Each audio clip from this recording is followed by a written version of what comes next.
Udah mulai aja. Bismillahirrahmanirrahim. Assalamualaikum warahmatullahi wabarakatuh. Waalaikumsalam warahmatullahi wabarakatuh. Alhamdulillahirabbil alamin wa bihi nasta'in wa ala umuri dunya waddin. Wassalatu wassalamu ala asrofil anbiya'i wal mursalin wa ala alihi wa sahbihi ajma'in. Pertama-tama mari kita panjatkan puji dan syukur kehadirat Allah karena berkatnya kita dapat berkumpul di kelas yang insyaallah dipenuhi dengan keberkahan ini. Salawat serta salam semoga selalu tercurah limpahkan kepada junjungan kita semua Nabi Muhammad SAW. Oke, pada pertemuan hari ini kami kelompok 1 akan menjelaskan tentang asas-asas sosiologi dakwah, mulai dari hakikat sosiologi dakwah, ruang lingkup, tujuan dan sebagainya akan kami jelaskan pada presentasi kali ini. Untuk mempersingkat waktu, kita mulai saja dari pemateri yang pertama. Kepada KSP dipersilakan. Di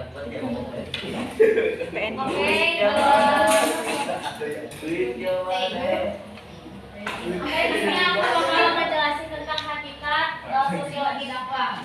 Kan berasal dari asal usulnya, kalau dari bahasa Latin itu sosiologi itu diyakini berasal dari kata sosios yang berarti kawan atau teman. Nah, kalau misalkan logos itu artinya itu pengetahuan. Kalau misalkan secara harfiah, sosiologi itu adalah masyarakat. Nah, konsep ini tuh pertama kali dikenalkan dari dalam buku oleh Auguste Comte. Comte adalah seorang filsuf yang hidup di tahun 1798 hingga 1857.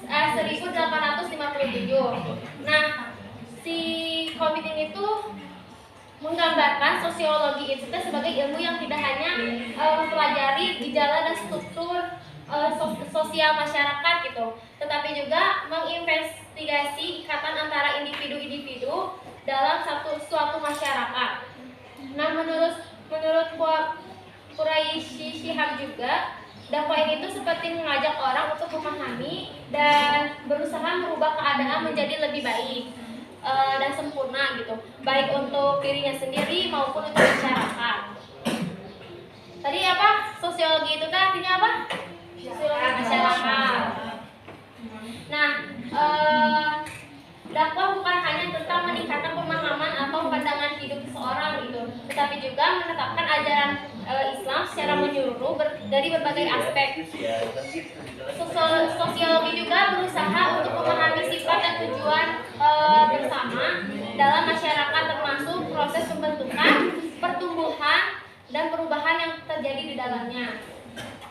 Nah, berbeda dengan ilmu yang menerapkan satu arah menilai berdasar hubungan ini, perlu dikemukakan bahwa dalam lembaga-lembaga atau kelompok-kelompok sosial yang proses sosialnya itu terdapat hubungan-hubungan sosial atau secara teknis disebut interaksi sosial. Dari hasil interaksi ini, maka masyarakat harus mampu mengembangkan sistem dakwah. Dengan demikian dikatakan bahwa sosiologi dakwah ini itu adalah ilmu yang mempelajari hubungan-hubungan antara semua pokok masalah dalam proses dakwah atau proses sosial gitu, berupa untuk memecahkan masalah dakwah dengan pendekatan analisis sosiologis. Jadi kalau misalkan kita ingin berdakwah, kita juga harus kenapa kita harus belajar sosiologi agar kita itu bisa menganalisis suatu masyarakat gitu. Jadi kalau misalkan kita mau berdakwah di suatu daerah, kita juga harus mengetahui daerah itu seperti apa gitu, dari karakternya, dari budayanya, dari ekonominya, segalanya. Jadi kita harus menganalisis dulu. Agar apa? Agar si dakwah itu bisa diterima sama masyarakat setempat itu. Ngerti kan? Terus dalam hal ini tuh, sosiologi ini tuh hanya memusatkan perhatian pada hasil akhir. Nah, dan juga bagaimana sih proses-proses tersebut itu dapat berkembang, memperhatikan berbagai aspek yang berkaitan dengan struktur sosial seperti stratifikasi sosial, kategori kategori biososial, pola organisasi sosial, dan proses sosial. Nah, kategori-kategori ini tuh menjadi penting dalam studi sosiologi terhadap agama. Seperti itu sih gambaran tentang hakikat sosiologi. Jadi kalau misalkan kalian ingin berdakwah kepada suatu daerah, jadi kalian itu harus menganalisis dulu bahwa di suatu daerah itu tuh karakteristik orang itu seperti apa. Kenapa? Agar kita itu bisa diterima gitu dakwah kita itu. Jangan asal-asalan kita berdakwah menurut kita bagus, tapi belum tentu menurut mereka itu bagus. Gitu. Terima kasih. Mungkin langsung diserahkan kepada moderator. Ya, terima kasih. Nah, terima kasih pada Rizky yang telah menyampaikan materinya. Nah, untuk materi selanjutnya akan disampaikan oleh saya sendiri. Ya, akan membahas tentang ruang lingkup sosiologi dakwah. Nah, jadi dalam sosiologi dakwah terdapat beberapa fokus dalam kajiannya. Kajian tersebut meliputi pemahaman mengenai hakikat masyarakat, karakteristik, struktur, dan hubungan sosial dalam masyarakat. Selain itu, juga penting untuk mendalami tujuan manusia dalam membangun hubungan sosial, serta prinsip-prinsip dasar yang mengatur hubungan tersebut dalam perkembangan dakwah. Sosiologi dakwah juga mencoba untuk mengkaji beragam persoalan yang terjadi dalam kehidupan bersama manusia dalam masyarakat. Hal ini bertujuan untuk membangun perspektif dan kesadaran baru dalam memahami persoalan-persoalan masyarakat secara kritis, sehingga dapat menjadi panduan dalam memecahkan persoalan sosial yang muncul dalam proses dakwah. Selain itu, sosiologi dakwah juga mempelajari proses perubahan sosial yang terjadi di masyarakat.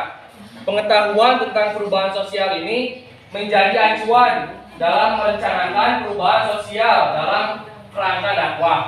Kemudian terakhir, sosiologi dakwah juga membahas tentang hubungan antar manusia dalam kesatuan sosial. Nilai-nilai dasar yang mengikat manusia dalam kesatuan tersebut dan bagaimana kesatuan sosial ini dipertahankan dan dikembangkan. Hal ini membantu dalam memahami keterbatasan dan potensi manusia dalam mempertahankan, memperkuat, dan mengembangkan kesatuan sosial untuk kepentingan dakwah. Kemudian, manusia sebagai makhluk sosial melakukan berbagai kegiatan yang memunculkan beragam ilmu pengetahuan. Salah satunya adalah kegiatan berdakwah, yang merupakan upaya menyampaikan ajaran atau mengajak kepada suatu kebaikan. Dalam konteks ini, manusia tertarik untuk memahami bagaimana proses dakwah terjadi secara sosial, sehingga terjadi suatu rangkaian kegiatan berdakwah. Dari sinilah muncul konsep sosiologi dakwah.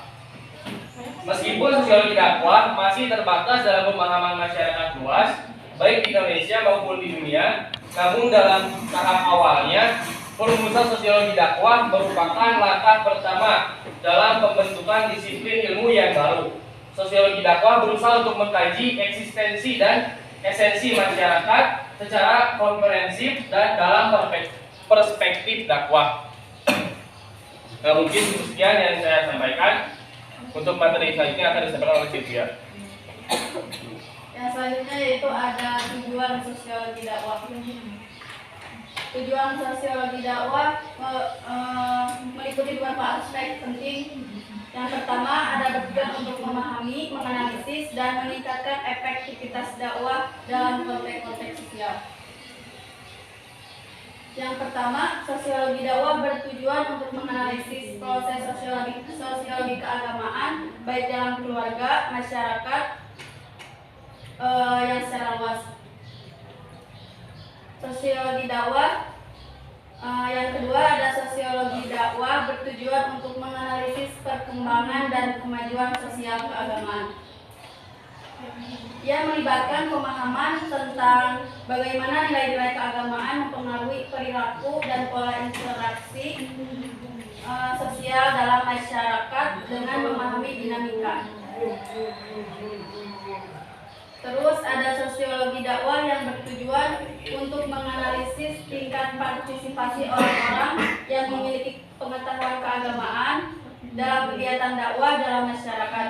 Ia melibatkan faktor-faktor yang mempengaruhi tingkat keterlibatan individu dalam kegiatan dakwah. Terus ada tujuan sosiologi dakwah, membantu menentukan tujuan dakwah dengan memperhatikan kondisi masyarakat secara menyeluruh. Hal ini berarti bahwa dakwah yang baik adalah dakwah yang berakar dari pemahaman mendalam tentang konteks sosial, budaya, ekonomi masyarakat yang menjadi sasaran dakwah. Terus ada tujuan sosiologi dakwah yang bertujuan untuk memberikan pelatihan yang efektif terhadap para dai dalam bidang sosiologi sehingga mereka dapat melaksanakan tugas dakwah secara tepat dan cepat.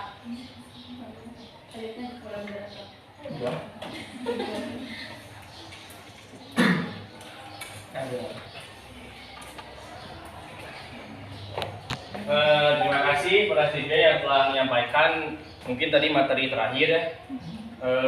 Untuk sekarang saya akan membacakan kesimpulannya. Jadi kesimpulan dari materi yang tadi sudah disampaikan yaitu sosiologi dakwah memiliki peran penting dalam memahami dan mengelola proses dakwah dalam masyarakat. Dengan memahami dinamika sosial dan pola perilaku masyarakat, para pelaku dakwah dapat merancang strategi dakwah yang lebih efektif dan relevan dengan konteks sosial yang ada. Selain itu, pemahaman yang mendalam tentang masyarakat dan faktor-faktor yang mempengaruhinya juga membantu dalam menangani berbagai tantangan dan perubahan yang terjadi dalam proses dakwah. Dengan demikian, sosiologi dakwah tidak hanya menjadi alat untuk memahami fenomena sosial dalam konteks dakwah, tetapi juga menjadi landasan bagi pengembangan strategi dakwah yang lebih efektif dan adaptif sesuai dengan kondisi masyarakat yang terus berubah. Mungkin cukup sekian yang dapat saya sampaikan. Iya, sesi tanya jawab ya. Untuk selanjutnya sesi tanya jawab sama.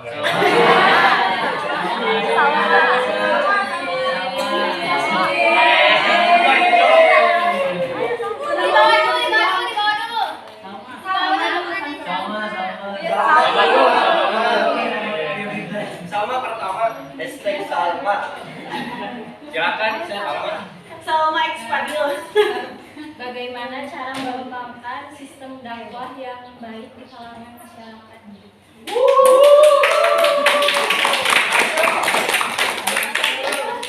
Berapa? 3 dulu ya. Apa? Bagaimana cara mengembangkan sistem dakwah yang baik di kalangan masyarakat? Yang baik di kalangan masyarakat.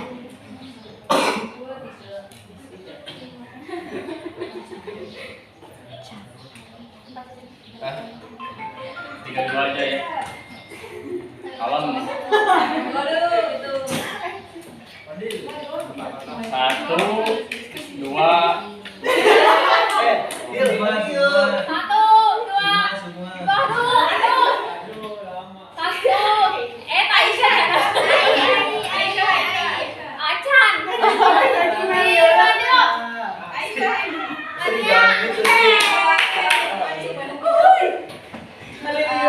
Pengen lebih dijelasin lagi yang tadi mengenai Sylvia ya, mengenai tujuan sosiologi dakwah. Jadi itu teh gimana caranya biar bisa memberikan wawasan yang mendalam terkait interaksi antara agama dan masyarakat. Nah, terutama itu dalam konteks perkembangan nilai-nilai sosialnya. Terus gimana juga ruang lingkup kajian sosiologi dakwahnya? Karena ini kan tadi judulnya sosiologi ya. Nah, itu tuh dapat mencakup dinamika sosial, struktur, kekuasaan, dan perubahan di kalangan masyarakatnya. Gitu. Oke, terima kasih.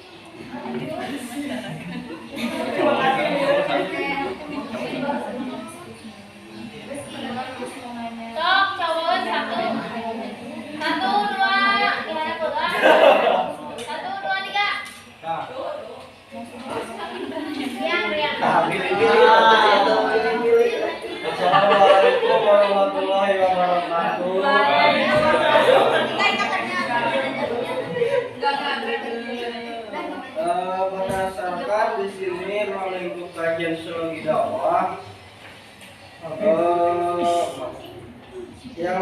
mencakup beberapa hal yaitu habitat masyarakat, karakteristik, struktur dan hubungan sosial dalam bermasyarakat.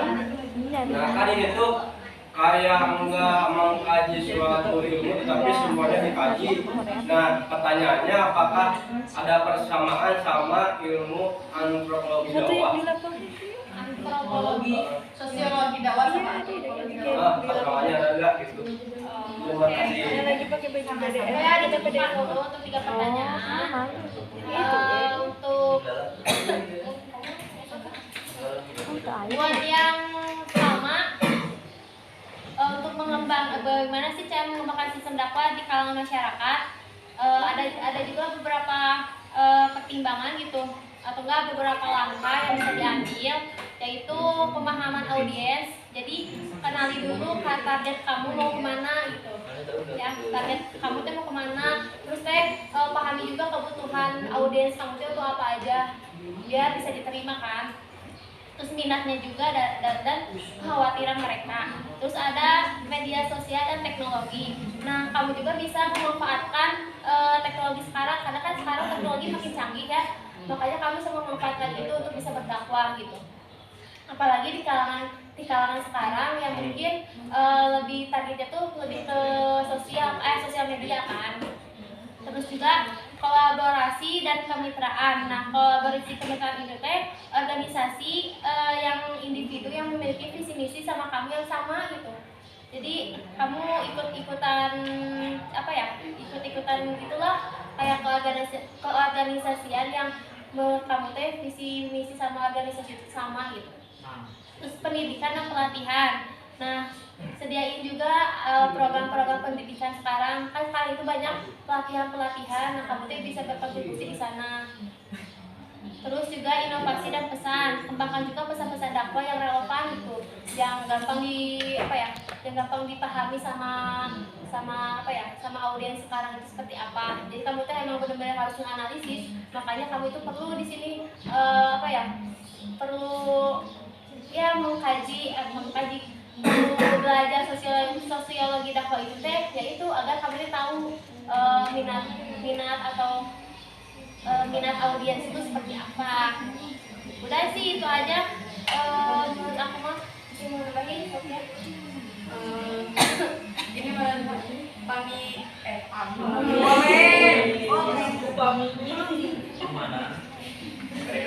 ini kayaknya. Jadi kalau dakwah itu ya, untuk pemahaman saya, dakwah di kalangan masyarakat itu harus sesuai dengan pemahaman dari masyarakat. Jangan membawakan tema yang terlalu tinggi sehingga masyarakat itu tidak mengerti gitu. Jadi harus gampang-gampang yang tema lebih berat gitu. Menyesuaikan sama audiensnya.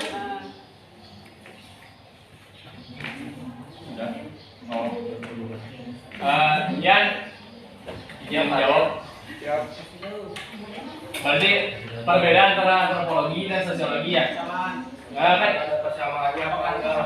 sebenarnya itu emang hampir sama ya, tapi beda gitu. Soalnya gini, kalau antropologi itu fokusnya tuh lebih ke ini, bagaimana manusia bisa berevolusi sampai bisa hidup seperti sekarang. Terus ruang lingkupnya juga dalam antropologi meliputi fisik, sosial, dan budaya.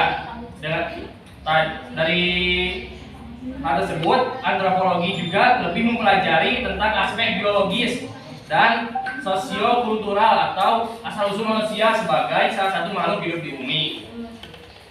Nah, kemudian untuk sosiologi juga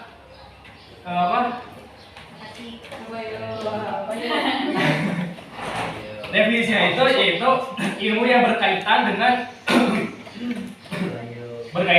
perilaku manusia dalam kehidupan sosial. Apalagi nama sosiologi adalah suatu studi yang mempelajari cara manusia berkehidupan sosial di lingkungannya.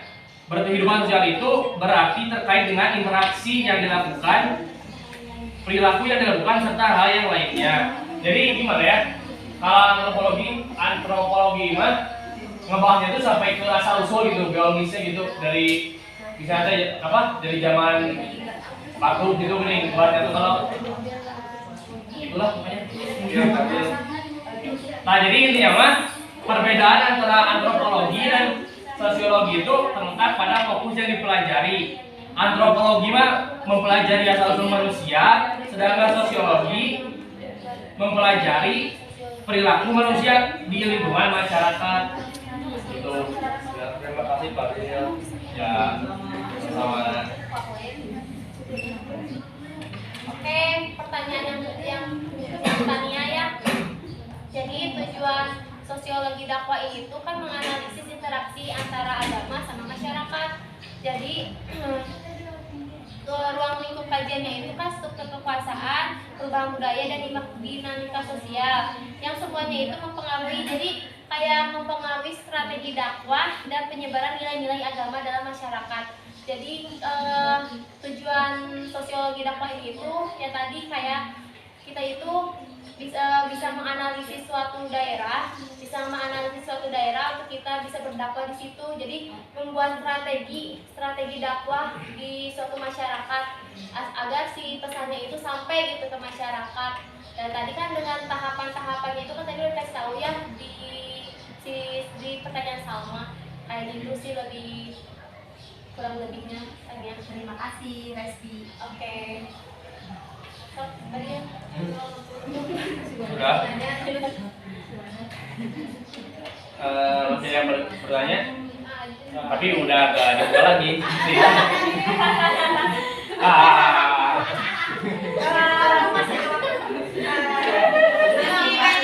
Banyak waktunya. Gak susah. Ya sok. Oh, barangkali ada yang mau menambahkan jawaban silahkan. Aku mau komen ininya. Oh, si Jidan dulu bentar ya. Silakan Jidan. Oke. Oh, ada si Jidan. Menambahkan. Mai tolongnya awas. Sekalian nanya ya. Ya. Assalamualaikum warahmatullahi wabarakatuh. Waalaikumsalam warahmatullahi wabarakatuh. Mungkin ingin menambahkan sedikit ya dari pertanyaan saudara Rian tentang perbedaan Sama aja apa enggak? Oke, antara sosiologi dan antropologi. Nah mungkin kedua ilmu ini teh sama-sama cabang dari ilmu sosial gitu ya. Nah kan ilmu sosial tuh ilmu antara interaksi manusia dengan baik dengan sesamanya, dengan lingkungannya, dengan alam.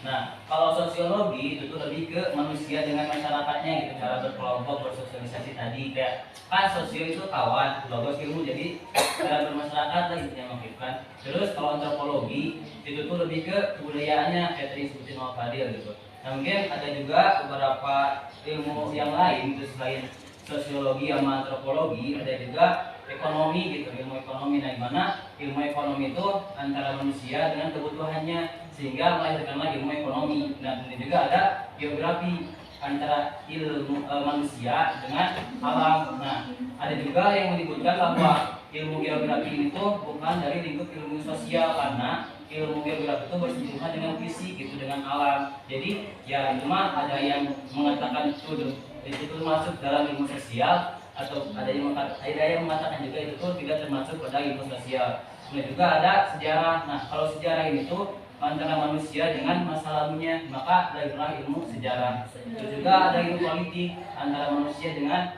bagaimana mereka berkehidupan secara bernegara gitu, kayak gitu. Nah mungkin ya kalau misalkan dari perbedaan emang jelas ada perbedaan, cuma antara sosiologi dan antropologi itu berada dalam satu ruang lingkup yang sama, yaitu ilmu sosial gitu, kayak gitu. Lebih singkat dulu. Terima kasih. Terima kasih saudara Fadil. Mantap kan? Ini tadi Alfi mau komentari makalah. Ya sok. Ya, pertama itu di daftar isi kan di pembahasan ada asal sosiologi ya. Tapi di sini rumusan masalah itu nggak ada ngejelasin kalau kalian tuh mau membahas tentang sosiologi dakwahnya. Oh yang asas-asas. Iya. Terus kalian juga tadi nggak ngebahas tentang asas-asasnya.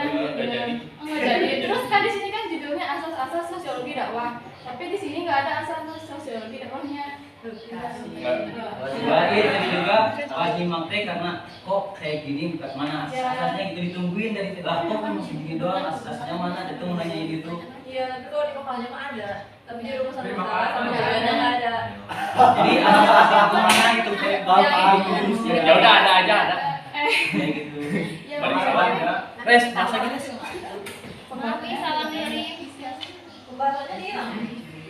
Tadi iya pembahasannya hilang. Nggak ada di PDF tuh nggak ada, tapi kalau di Word ada. Gimana sob? Tapi di Word mah ada. Di Word kalau PDF yang dikasih ke sosial itu nggak ada. Iya, itu ada dua. Yang di luar sama yang kedua. Jadi yang mana yang empat?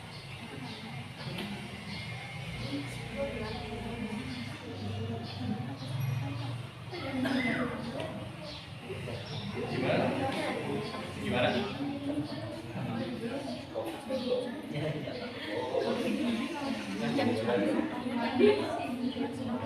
Mau gimana? Saya tahu.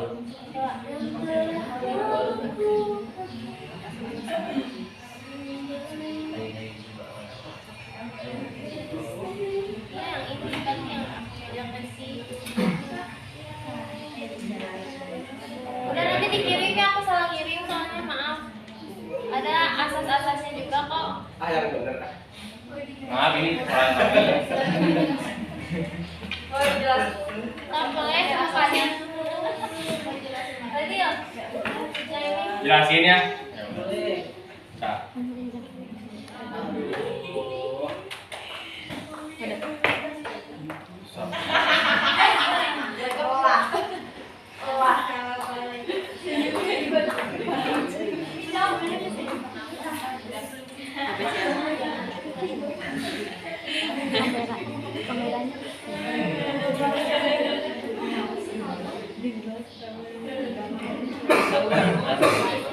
Boleh izin menambahkan ya sebentar.